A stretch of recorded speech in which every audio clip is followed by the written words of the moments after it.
নমস্কার বন্ধুরা, সবাইকে স্বাগত। আশা করি তোমরা সবাই ভালো আছো। অঞ্জলা অল-ইন-ওয়ান কিচেনে আপনাদেরকে সবাইকেও স্বাগত। তো আজকে আমার ঠাম্মি পটল মালাইকারি আমাদেরকে বানিয়ে খাওয়াবেন এবং নিয়ম পদ্ধতিগুলো আপনারাও শিখে নিন। তো আমি আর আমার ঠাম্মি পটল তুলতে এসে গেছি। আপনারা দেখুন আমাদের বাগানে পটল হয়েছে।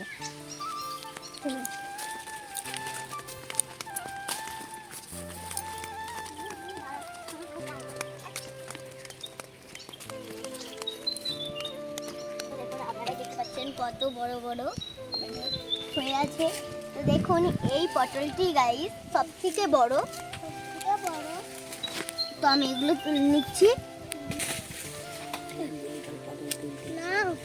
পটল তুলে নিলাম। তো আমি আপনাদেরকে বাইরে এই পটলটি কত বড় হয়েছে। তো আমি পটলটিকে চুবড়িতে রেখে দিয়েছি। দেখুন রাখছি, তো আরো দেখছি এই তুলছি। তো আমি এই দিকে চলে এলাম। এগুলো কত বড় বড় সাইজের হয়েছে, বাজারে হলে খুব ভালো লাগবে। তো দেখুন গাইস, এইটি দেখুন একটু বড় হয়েছে মোটামুটি। ঠাম্মি তুমি কি কি পটল গাছে দাও? পটল গাছে দিই হচ্ছে খোল পচালাম, শিমকুচি, ডিএপি দিয়ে ওইগুলো পটাশ দিয়ে এগুলো পচিয়ে গাছের গোড়ায় দিতে হয়। দিলে মানে এইসব তেজে এইসব পটল বড় বড় পটল হয়। দেখুন বন্ধুরা, প্রচুর গরম পড়েছে বলে ওই জন্যই পটল লাল লাল হয়ে গেছে, হলুদ হলুদ খারাপ হয়ে যাচ্ছে। এইগুলো নেব না, তাই ফেলে দিচ্ছি। এগুলো ভালো আছে সেইগুলো আমি 4টে তুলে এনেছি। আরো আছে, অনেক হয়েছে। তো আমি একটু যাচ্ছি, এইদিকেও তো লক্ষ্য দিতে হবে নাকি। তুলছি দেখুন, খুবই সুন্দর পটল মাছের মধ্যে দিয়ে ঘর বানিয়ে বসে আছি। তুলতে খুব ভালো লাগছে।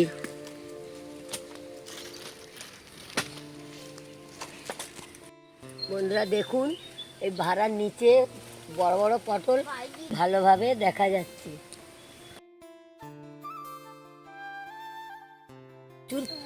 গরমেতে পরিমাণে হচ্ছে পটলগুলো একটু সাইজটা আবার একটু কমে যাচ্ছে আর কি। বেশি মার্কেটের থেকেও পটল খুব বড় বড় হয়েছে। দেখুন বন্ধুরা, দেখুন এই এত বড় বড় পটল। দেখুন বন্ধু, পটল তোলা কমপ্লিট, এবার বাড়ি চলে যাচ্ছি। কম গাছেতে কত পটল তুলেছি।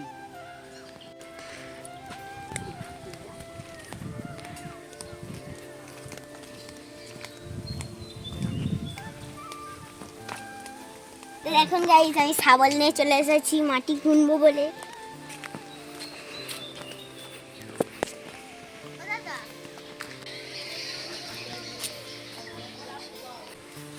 গোটায় পটল ধুয়ে নেব।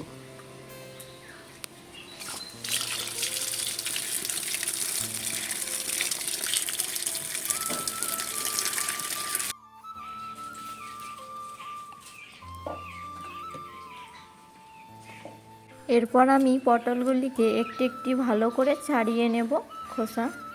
আমি প্রথমেই অনেকগুলি পটল খোসা ছাড়িয়ে নিয়েছিলাম, এরপর আমি আবারও দেখিয়ে দিলাম।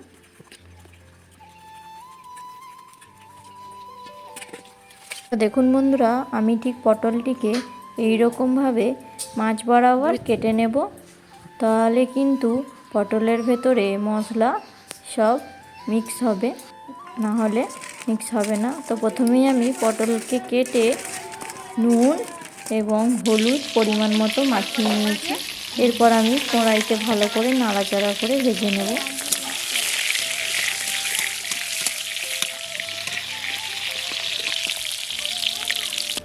এই রেসিপিটা ফোড়ন দেওয়ার জন্য নিয়েছি। বানানোর জন্য কিছুটা পরিমাণ মতো পেঁয়াজ নিয়েছি, রসুন নিয়েছি, আদা নিয়েছি, একটি কাঁচা লঙ্কা নিয়েছি। আর নিয়েছি তেজপাতা, শুকনো লঙ্কা, কারি পাতা, আর নিয়েছি জিরে, কালো জিরে, এলাচ, দালচিনি, লবঙ্গ। রসুন আদা আমি আলাদা পেস্ট করে নেব, আর তার সাথে পেস্ট করে নেব পেঁয়াজ আর টমেটো, আলাদা পেস্ট করে নেব। তো দেখুন বন্ধুরা, পটলটিকে আমি কীরকম ভেজে নিয়েছি, ব্রাউন কালার করে। আপনারাও বাড়িতে বানালে এরকমভাবে ভেজে নেবেন। আরও একবার আমি পটল ভেজে নেব নাড়াচাড়া করে একই রকমভাবে। আমি মশলাটা এবার ভিজিয়ে নেব। 1 চামচ মতো হলুদ গুঁড়ো,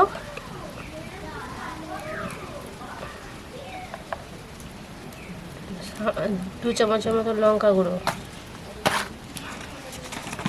ধনে গুঁড়ো 1 চামচ, 1 চামচ, কাশ্মীরি লঙ্কা,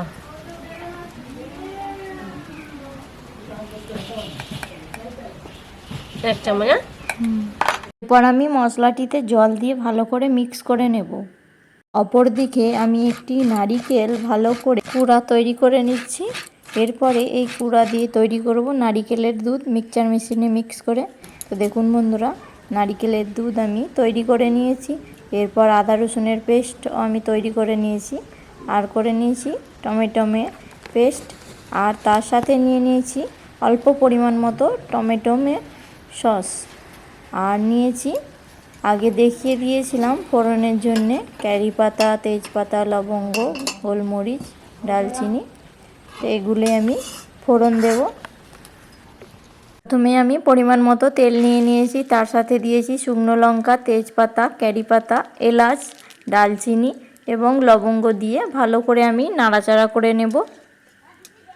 এরপর দিয়ে দিচ্ছি আদা রসুনের পেস্ট, দিয়ে বেশ কিছুটা নাড়াচাড়া করে নেব আমি। এরপর দিয়ে দেব বাটিতে মশলা মিক্স করা, দিয়ে মিক্স করে নেব। এরপর অল্প পরিমাণ মতো টমেটো সস দিয়ে দেব।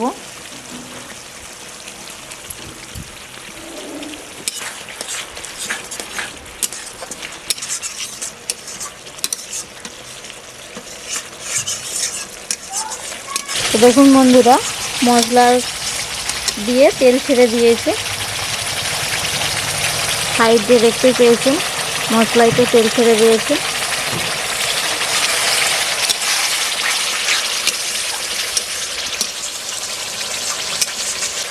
পরিমাণ মতো লবণ দিয়ে দিচ্ছি এরপর। তো দেখুন বন্ধুরা, মশলাটা কষা কমপ্লিট। এরপর আমি কড়াতে পটল দিয়ে দেব।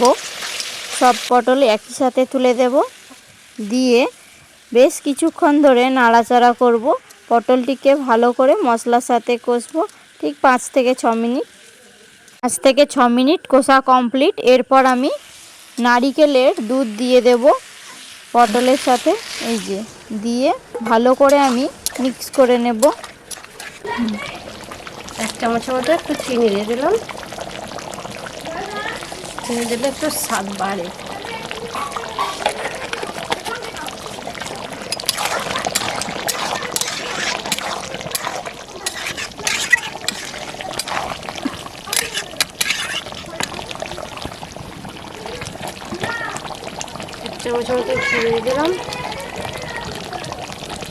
এরপর ভালো করে ফুটিয়ে নেব। আপনারাও কিন্তু এই পটলের মালাইকারি বানিয়ে খাবেন, অবশ্যই ভালো লাগবে আপনাদের। পটলের মালাইকারি রেডি। এরপর আমি কোড়া থেকে নামিয়ে নেব। তো দেখুন বন্ধুরা, কত সুন্দর হয়েছে পটলের মালাইকারি, কালারটি কত সুন্দর এসেছে। আপনারা চাইলেও কিন্তু খুবই সহজে বাড়িতে এরকমভাবে এই রেসিপিটা বানাতে পারেন। আজকের মতন এই রেসিপিটা এখানেই শেষ করছি। দেখা হচ্ছে আবার কোনো পরের ইউনিক ভিডিওর সাথে। খুব নতুনত্ব ভিডিও দেখার জন্য আপনারা অবশ্যই সাবস্ক্রাইব করুন, আর লাইক, কমেন্ট, শেয়ার করতে ভুলবেন না, কিন্তু অবশ্যই করবেন।